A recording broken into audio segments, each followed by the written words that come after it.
प्रिय भक्तों, ओम नमः शिवाय। आज हम जानेंगे भगवान शिव के 13 रहस्यमय विचार। आज से 15 से 20 हजार वर्ष पूर्व वराह काल की शुरुआत में जब देवी देवताओं ने धरती पर कदम रखे थे, तब उस काल में धरती हिमयुग की चपेट में थी। उस दौरान भगवान शंकर ने धरती के केंद्र कैलाश को अपना निवास स्थान बनाया। विष्णु ने समुद्र को और ब्रह्मा ने नदी किनारे को अपना स्थान बनाया था। पुराण कहते हैं कि जहाँ पर शिव विराजमान है, उस पर्वत के ठीक नीचे पाताल लोक है, जो भगवान विष्णु का स्थान है। शिव के आसन के ऊपर वायुमंडल के पार क्रमशः स्वर्गलोक और फिर ब्रह्मा जी का स्थान है, जबकि धरती पर कुछ भी नहीं था। इन तीनों से सब कुछ हो गया। वैज्ञानिकों के अनुसार तिब्बत धरती की सबसे प्राचीन भूमि है और पुरातन काल में इसके चारों ओर समुद्र हुआ करता था। फिर जब समुद्र हटा तो अन्य धरती का प्रकटन हुआ और इस तरह धीरे धीरे जीवन भी फैलता गया। भगवान शिव दुनिया के सभी धर्मों का मूल है। शिव के दर्शन और जीवन की कहानी दुनिया के हर धर्म और उनके ग्रंथों में अलग अलग रूपों में विद्यमान है। भगवान शिव के अनमोल वचनों को आगम ग्रंथों में संग्रहित किया गया है। आगम का अर्थ ज्ञान अर्जन। पारंपरिक रूप से शैव सिद्धांत में 28 आगम और 150 उपागम है। शिव पुराण, शिव संहिता, शिव सूत्र, महेश्वर सूत्र और विज्ञान भैरव तंत्र सहित अनेक ग्रंथों में अनमोल वचनों को संग्रहित करके रखा गया है। उनमें से ही कुछ अनमोल मोती आइंस्टीन से पूर्व शिव ने ही कहा था कि कल्पना ज्ञान से ज्यादा महत्वपूर्ण है। हम जैसी कल्पना और विचार करते हैं, वैसे ही हो जाते हैं। सपना भी कल्पना है। शिव ने इस आधार पर ध्यान की 112 विधियों का विकास किया।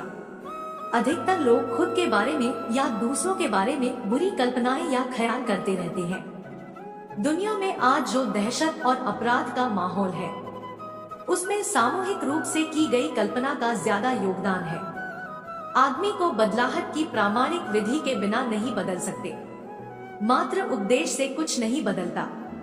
भगवान शिव ने अमरनाथ गुफा में माता पार्वती को मोक्ष की शिक्षा दी थी।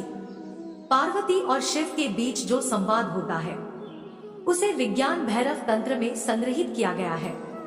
इसमें ध्यान की 112 विधियां संग्रहित है।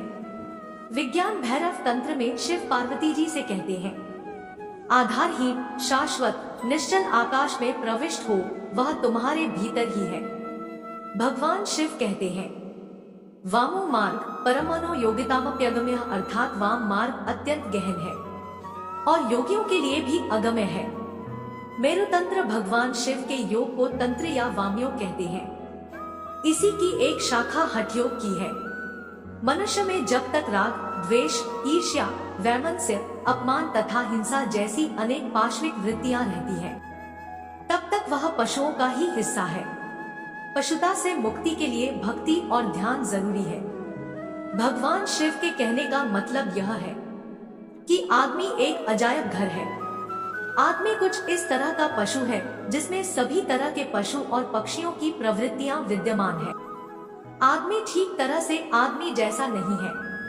आदमी में मन के ज्यादा सक्रिय होने के कारण ही उसे मनुष्य कहा जाता है, क्योंकि वह अपने मन के अधीन ही रहता है।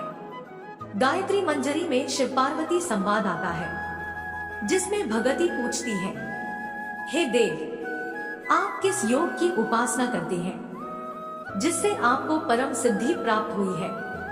उन्होंने उत्तर दिया, गायत्री ही वेद माता है और पृथ्वी सबसे पहली और सबसे बड़ी शक्ति है।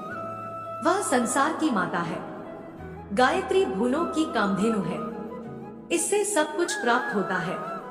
ज्ञानियों ने योग की सभी क्रियाओं के लिए गायत्री को ही आधार माना है।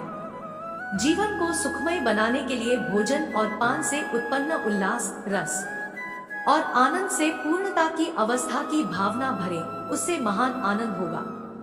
या अचानक किसी महान आनंद की प्राप्ति होने पर या लंबे समय बाद बंधु बांधव के मिलन से उत्पन्न होने वाले आनंद का ध्यान कर तल्लीन और तन्मय हो जाए।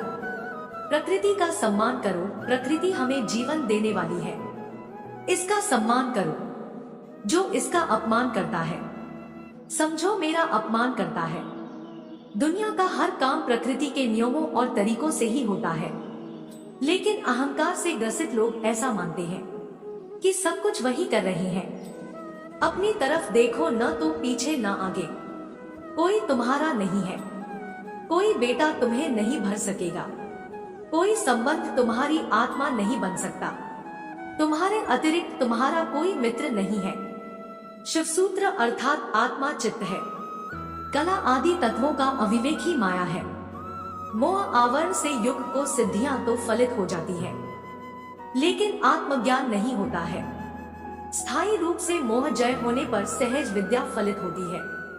ऐसे जागृत योगी को रोज सारा जगत मेरी ही किरणों का प्रस्फुरण है, ऐसा बोध होता है।